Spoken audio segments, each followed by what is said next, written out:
right, ladies and gentlemen, back for another episode, and we're staying local right now in the great state of Minnesota. It's not just the state of hockey, and we have Alvin GOOZIE Hines here on the show. Alvin, thank you so much for making time for us here today, buddy. Absolutely. All right, so I got to ask right off the bat, what is with your nickname? There has to be a story there, right? No, dude, I was, I don't know if any of you guys remember, like, Mr. Magoo, like, way back in the day, the cartoon. I was an ugly little kid, like a really ugly one, and I guess I looked like that cartoon character, so it just stuck. Oh, my goodness. It was Goo for a long time, and then went to Goozie, and then it just stuck. It's so funny because our boy Denial, who linked this up, he was like, no, you don't even need to know his first name. I'm like, well, I kind of do. I want to watch his fights and look him up. And he's like, no, all you need to know is it's GOOZIE. And I was like, okay. Again, I appreciate the time, man. So first of all, before we ask about this crazy week that you've had previewing this LFA fight, I moved to Minnesota just over a year ago, and my favorite spot, no joke, is Duluth, where you fight and train out of. What are some of your favorite breweries in Duluth? Because I know it's rich there with craft beer, from like Hoops, Castle Danger, Bent Paddled, or do you go over the border to Superior to hit, Thirsthagen? Like, what's your spot after a hard training camp and a big fight? To be honest, dude, I'm more of a, have you ever heard of the Vicra? Yes, the Victory, or the different ways they pronounce it?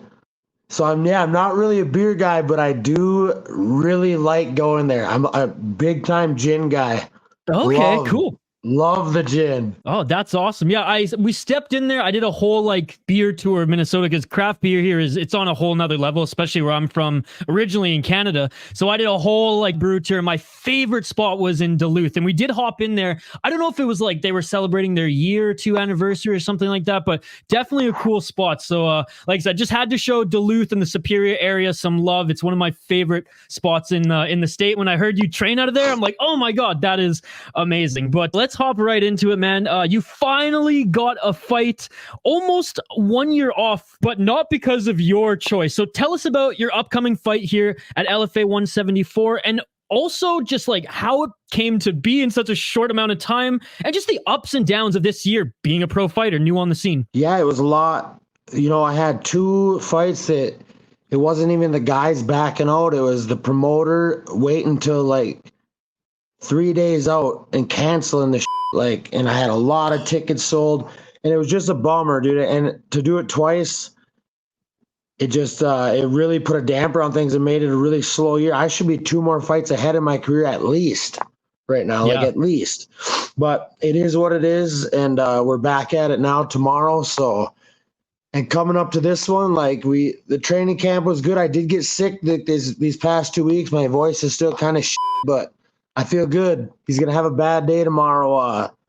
I know it's kind of hard. We didn't get to watch a lot of tape on him because this is like my 5th guy. Had like 4th or 5th. Don't quote me on that, but people back out. They just kept sending me. They're like, hey, this is your new opponent. Hey, this is your new opponent. I'm like, what? What is going on? So how many did they offer you in the last 2 weeks? How many names did LFA throw at you? This is the 3rd guy. Jeez, man, that's crazy. It might not have been exactly 2 weeks, but it ain't far off. Yeah, we'll say within the month then. Yeah, wow. That's 3. That's crazy, man. So this guy I think is gonna make it though. Yeah, hey, knock on wood, man. I'm going to the show, so he better be there. No kidding. My fans are really looking forward to it. So wow. Well, yeah. I mean, you said it. You feel like you're 2 fights behind in your pro career. So what was it like, making the jump from amateur to pro, thinking that you'd, have all these fights and then having to, again, cope and readjust to, what's going on this year, and it not being the fighters, as you said, but dealing with the promoters at the start of your pro career? Yeah, I think I just drew, I had a bad string of luck there with the promoters, but now, LFA, they're killer, and we're looking at one with Matt Vogue. I forgot the damn name of that promotion over in Rochester, but that's an up and coming one.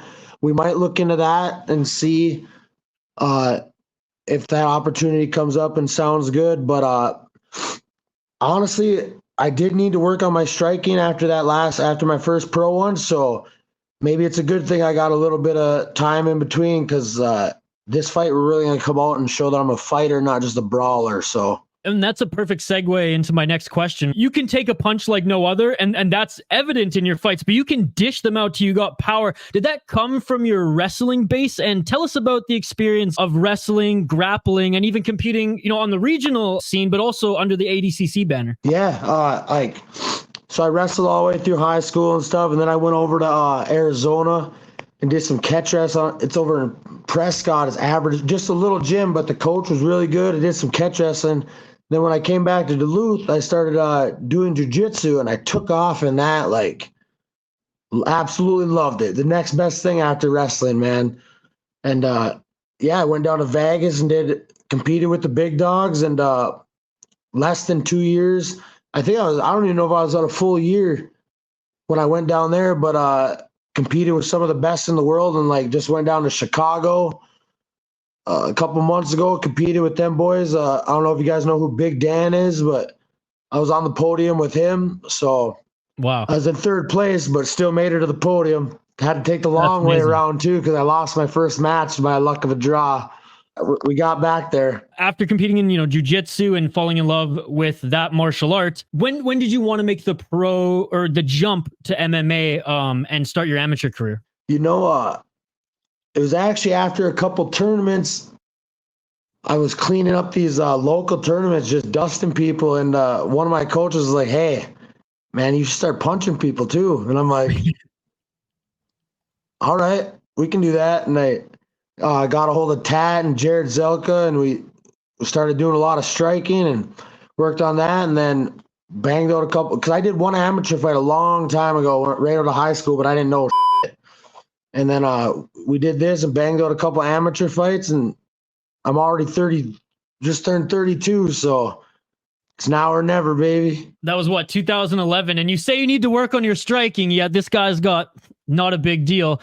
3 TKOs on the amateur scene, and you almost had your opponent out in your first professional fight in what was it, the first or second round there, but eventually got the submission. Man, what a debut against Philip Latu, first pro fight. He's gone on and actually won his next 3 and has competed in Cage Fury FC as well. So what an awesome name to have on your resume in your first pro fight. I mean, tell us about that, jumping from amateur to pro and taking what you learned from amateur, but then also having to self-evaluate, like you just said, and be like, okay, at this level, there's obviously some things I need to work on. I can't just rely on what got me here. Yeah, I don't know if you're watching.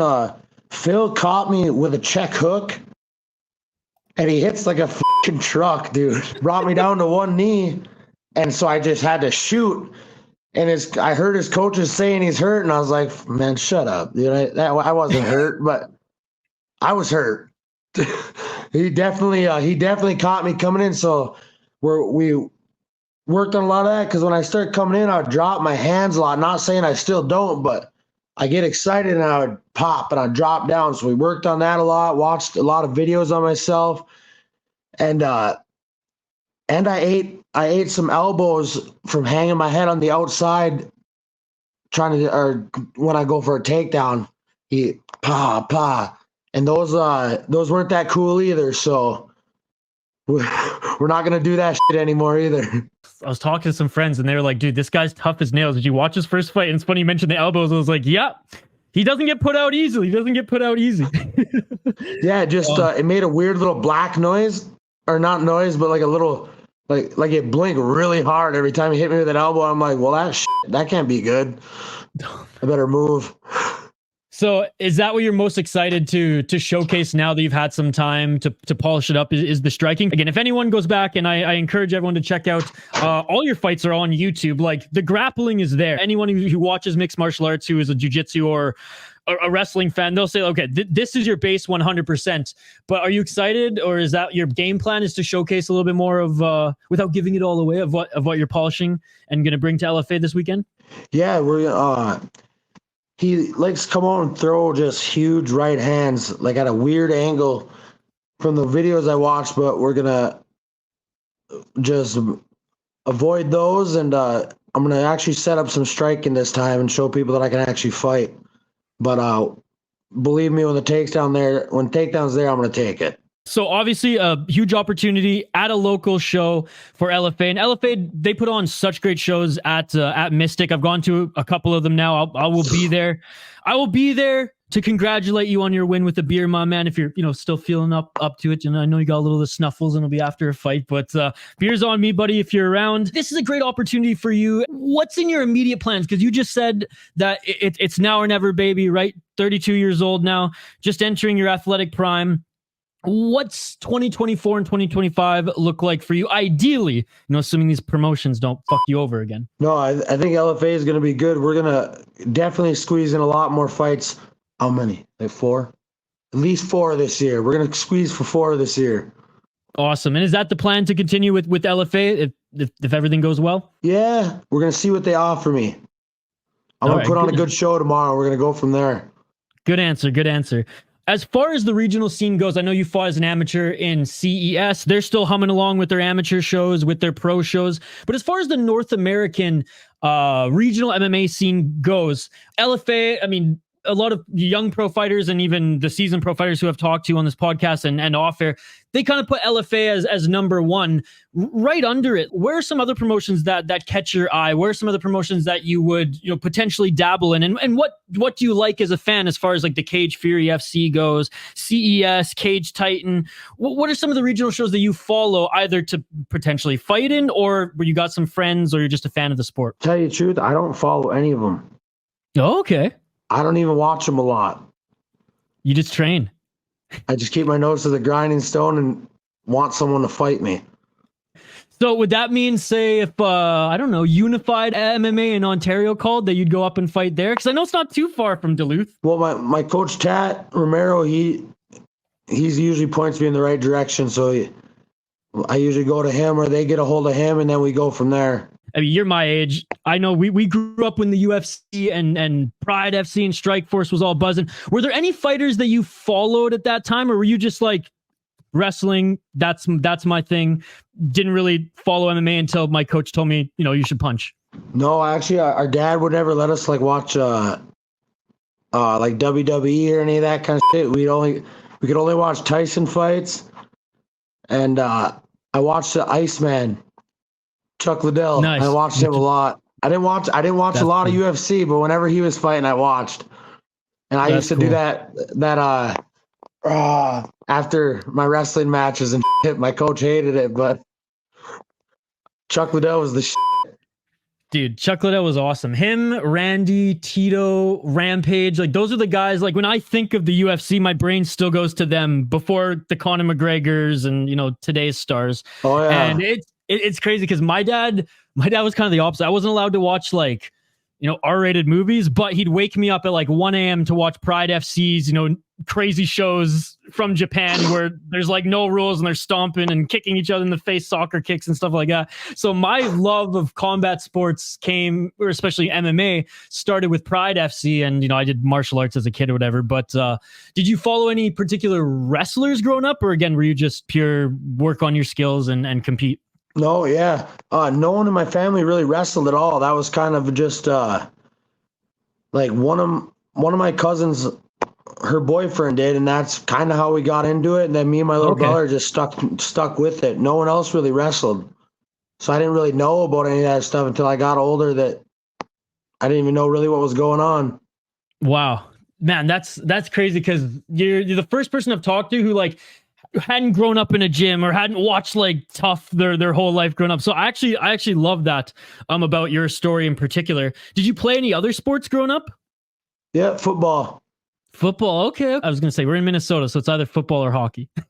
Yeah, no, I'm not a hockey fan. Okay. No. Did you go support the Bulldogs at all? No. Big hockey guy myself. Getting into football here, I'm one of the few who still watch the CFL. All you guys here in Minnesota make fun of me for that, but that's okay. Started to get into the Vikings this year, and they just broke my heart, dude. They just broke my heart. But apparently that's normal for Minnesota sports. Heartbreak. Every year. Yeah, I don't watch that much football either. I'll go to like buddy's Super Bowl parties and stuff, but that's about it. Well, then my final few questions for you will just apply more to jiu-jitsu then. So when you made the jump from, well, not even jump, but just the transition from wrestling to jiu-jitsu, what were some of the things that you could apply from wrestling to make you successful? And what were some of the things that you were like, okay, this is different from wrestling, I have to adjust? Jiu-jitsu guys are very easy to take down. That was that's pretty much how I won. I only knew like 2 submissions. I went to a tournament like my first week at jiu-jitsu and competed in the advanced bracket, and I just beat him by points. As long as my conditioning was good, it was game over. And once I got when I go up in when I went down to Vegas and Chicago and stuff, I beat those guys by points too. I didn't submit them, but they got a few years on me, and that's all right. So wait till I know a couple more submissions. It's game over. Well, and again, I've watched some of your tape already. What I really liked about your style too, and to use an MMA term, it's not just lay and pray. And I feel like you hit the nail on the head there. Obviously, it's your transitions in positions and always changing up positions, seeking the dominant position. And one thing that I was thinking of was, yeah, man, once this guy learns or has like 10, 20, 30 submissions in your arsenal that you don't even have to think about, like, you're going to submit everybody, because half those positions, I'm like, oh my God, like he's absolutely dominating right now. It's going to be good. Awesome, man. Well, I know you have a big fight coming up tomorrow, and I want to turn this around and get it up online as soon as possible. So I want to say thank you so much for your time. The keys to the castle are yours after your fight down the road. If you have something to pump, a tournament, a local show, anything, you're always welcome to jump on here, my man. I want to continue to promote the local fighters as well. Tomorrow, you're getting a win, buddy. So beer's on me if you're feeling up to it after the fight. And before I let you go, just pump your gym a little bit. Are you still at Jungle Gym MMA? Most of this camp's been at Start BJJ down in St. Cloud. Oh, okay, nice. Yep. That's awesome. I've heard of them. I train out of Southside in Minneapolis, and a lot of people have trained there as well. Oh, so Timmy? Cool. Yeah. That's what's up. Yeah, just started. Yeah, don't have any stripes stripes in my white belt yet, but my goal is to compete in a white belt competition this summer. So put my nose to the grind as well, buddy. Yeah, so we've been down at Start, and then my coach Tad does my personal striking back home in Duluth. Big shout out to them. Love that, you're still local here, and it's really cool to see what LFA does when they come to Minnesota. I mean, their last show, they put a lot of the guys who stayed at like a lot of the bigger fighters on the main card. They put a lot of the academy guys up against, former Gophers who went and trained at ATT and things like that. So it kind of had the vibe of like the locals versus, for lack of a better term, the sellouts. So I always like rooting for the locals. I always love talking to the locals, and I love Duluth, man. So it's been an absolute pleasure. Good luck tomorrow, and hope to have you back on soon. Absolutely, buddy.